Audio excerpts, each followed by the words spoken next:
بدھا نے اپنے طریقے سے بتایا کہ جس نروان کو ان کو حاصل کرنا ہے وہ نروان معبود کے راستے کا مظہر ہے۔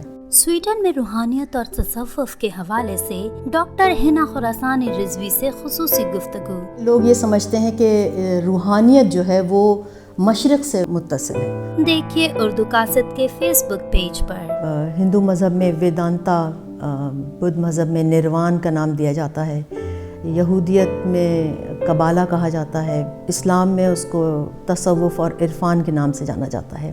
12 ستمبر بروز ہفتہ سویڈش وقت کے مطابق دوپہر 3 بجے اور پاکستانی وقت کے مطابق 6 بجے اردو کاسٹ کے فیس بک پیج پر اور ہمارے یوٹیوب چینل پر۔ اگر کوئی اسلام کے نام پر اس طرح کے صوفیزم کو یا اس طرح کے تصوف کو یا اس طرح کے عرفان کو آگے بڑھاتا ہے تو وہ در حقیقت اسلام کے بالکل منافی عمل کرتا ہے۔ اور ہمارا یوٹیوب چینل سبسکرائب کرنا بالکل مت بھولیں۔